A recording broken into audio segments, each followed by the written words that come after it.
Welcome to the Real Oshow podcast. I'm Zachary. And I'm Joshua, and we're brothers chasing down the curiosities of our life. And on this show, we'll discuss the most influential people, music, and topics going on in the world. I tell you I'm on the road. About to get all this dough. Me and no fuck niggas know. I swear to God we the ghosts. This ain't the story they told. Man, if you know, then you know. I never had to tell my dogs that we on road for greatness. They paper getters, they want money more than they want. What's good, everybody? In today's show, we are going to talk about why Barstool wins, what is going on with Cat Williams. He's going viral everywhere. And then we're going to get into a new segment that I think is going to be great that I talked to Joshua about a while ago. Bickering brothers. Me and Joshua always fight about random shit, dumb stuff. So I'm excited to get into that. But Joshua, why does Barstool Sports win? Barstool wins because they have the most original content, most specifically Jersey fucking Jerry. He is an icon. He just did a challenge for 36 hours on a golf simulator where he took almost 3,000 swings to get a hole-in-one. It was must-see TV. Like I said, it went for 36 hours. He had the likes of Tom Brady, the PGA Tour, J.J. Watt encouraging him.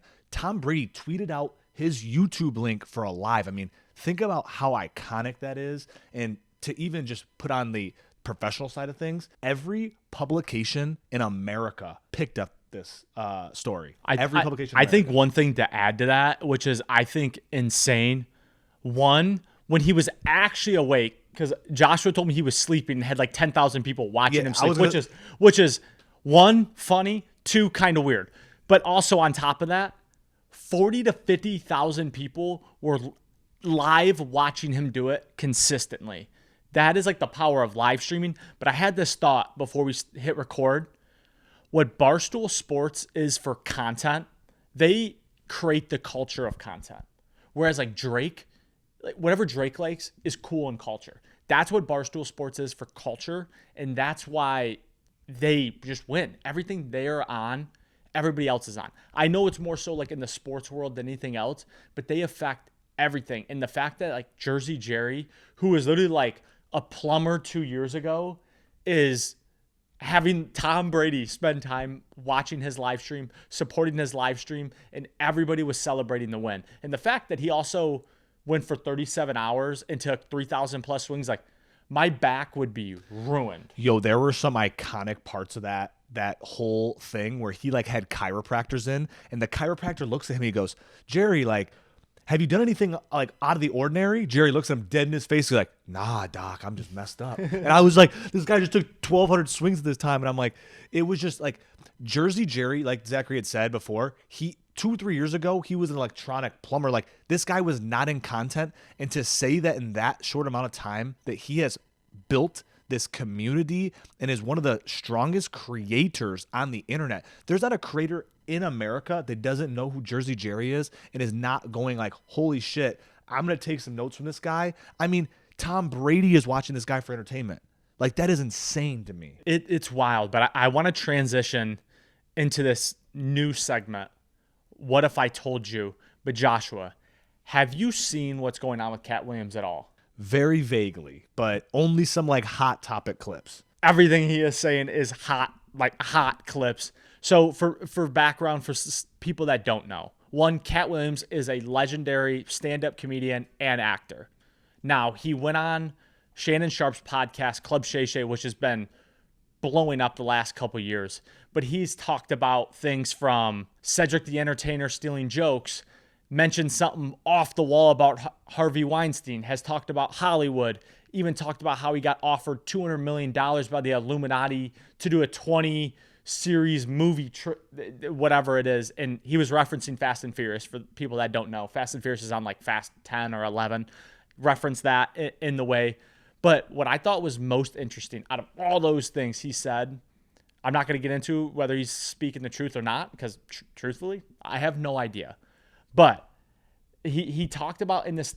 I also think that like, why would Cat Williams, a guy who never goes on interviews, this guy never does interviews, and he comes to Club Shay and he goes, Shannon Sharpe, I've just seen so many entertainers, comedians tell lies on here, and I want to set the record straight.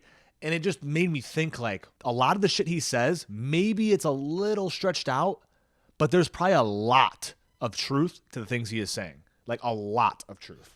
100%. And then I also want to add on to this. The truth seems crazy when in a world full of lies. I bet Epstein's Island seemed crazy before it fucking all came out. Yeah, it did. I bet it did. But I want to talk about this thing through all of that. This other clip resurfaced from his stand-up. When is the last time you've had a McDonald's French fry? I'm curious. Well, actually, funny you say that because very recently we did a 72-hour fast, and for the thumbnail, I bought McDonald's French fries for the thumbnail. Did you eat it? Yeah, I did eat it, and I got poisoned apparently. You did. So for those that don't know, McDonald's French fries are actually legendary. I haven't had a McDonald's French fry in years. They taste pretty good. They're incredible. But he was talking about they are so good. He wanted to dive into where they come from and how they're grown. So the story goes, McDonald's potatoes are grown in this place called Warden, Washington, according to the website. But how it goes is that you cannot find these potatoes anywhere. They're not in supermarkets. They're not in other countries. They don't sell the potatoes they create anywhere else but to McDonald's. And it goes as the potatoes are all white on the inside and outside, and they weigh up to 12 pounds. Think about that. 12 pounds. You go to the supermarket, how heavy are the potatoes at the supermarket? Small? Yeah. So he's saying they're 12 pounds. And what is the craziest thing is they flood the field with so many toxic chemicals that anything that comes near it or touches it dies instantly. And it's so toxic that farmers, after they spray it, can't go near it for 5 days. And to even elevate it, after they pick the potatoes, for 3 weeks, they have to sit in a vault before they can wash them because it's so toxic. And Joshua went and purchased them and ate them. Yeah, I will never again do that, but it seems wild to me that the government allows this to happen. Like, to me, it's wild that the government openly knows. And I mean, listen, let's be honest with ourselves. McDonald's isn't the only one doing this. McDonald's isn't the only one that's spraying their shit with so much poison that it kills everything. The last segment of the show today is Bickering Brothers, where me and Joshua will get into a healthy debate about a topic or anything going on in the world. Joshua, today, what is your question that you want to have a debate on? So we've been talking Cat Williams a lot, and in the Cat Williams Club Shay podcast, he says that Kevin Hart is an industry plant. So now my question is today, let's debate, is Kevin Hart actually an industry plant like Cat Williams says, or was that just a little punch down? I would like to say that Kevin Hart is not a plant because I'm a massive fan. I think what he's been able to do is incredible. But I go back and look at, a long time ago said he would never wear a dress, then wears a dress, then comes out and says, it was his choice. But I'm going to stand on this hill.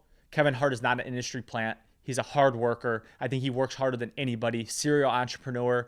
Kevin Hart is not an industry plant. I'm going to have to disagree. I'm also a Kevin Hart fan, but I will say the points that Cat Williams makes are almost irrefutable of like, you can look at the timeline of what Kevin Hart has done and what any other comedian, actor, insert anybody has done. And don't get me wrong, I truly believe Kevin Hart is a hardworking individual. I think he's one of the hardest working individuals. And I'm not saying he didn't earn where he's at, but I also don't think it's crazy to think that he's an industry plant. He said that he was on. Now, Cat Williams talked about a lot of people wearing a dress. Martin Lawrence, Kevin Hart, Tyler Perry, all these massive, massive black comedians that wore dresses. And again, I don't know what this weird Illuminati fetish is with dresses or Harvey Weinstein wanting to suck Cat Williams off. I'm not sure what it is, but if I had to put my finger on it, just because I've never seen anyone with the trajectory of Kevin Hart, and he's still growing. And the one last argument I'm going to make, which I thought was really, really interesting, is Kevin Hart's a Philadelphia guy, correct? Correct. In the podcast, Cat Williams talks about how Kevin Hart was hustling the East Coast. But if you match up his timelines from when he was hustling on the East Coast to when he was living in LA, shooting movies and doing all these things, it's the same time. So then I ask myself, how does one person be in New York and LA, especially when that was a time when he didn't even have any money, allegedly. So I think it's also kind of crazy. And I also think it's weird that Kevin Hart went from being a nobody to being a star of a movie with Snoop Dogg and a ton of other actors. And to me, that's just unheard of. I see these massive comedians now that a comedian can't even get a job as an actor now. So I just don't know where the jump went. But he's also really funny. No, he's funny plays. Kevin Hart is a funny motherfucker. I'm not discrediting his funniness, but I also think that there is a little fishiness to it, and I'm not a hater, and I don't want to sound like that at all, because I'm a big Kevin Hart fan. But I have to think that where there's smoke, there is fire. And I think that some of the come up with Kevin Hart may be a little iffy. And I also think in the fact that he said he would never wear a dress. He wore a dress, and then after wearing the dress said he makes his own decisions. So then I asked myself, does he really not care about wearing a dress now? Or does he not make his decisions? Was he orchestrated to do certain things to be in the position he's in? And that's what I asked. Listen, you want to offer me a blank check, I'll wear a fucking dress. I'll wear a dress. In the words of Young Thug, bro, I had to wear a dress because I had a stick. So, but we're just gonna have to agree to disagree. If you made it this far, thank you. Drop a like, leave a comment, subscribe, share with somebody, and roast us in the comments if you disagree, if you agree. We really want to make this more of a community, but we appreciate you tuning in. Till next time. Peace. For my family, for my mama, for my friends, for my bros, I gotta stack out this gold. I tell you I'm on the road. About to get all this dough. Me and no fuck niggas know. I swear to God we the ghosts. This ain't the story they told. Man, if you know, then you know. I never had to tell my dogs that we on road for greatness. They pay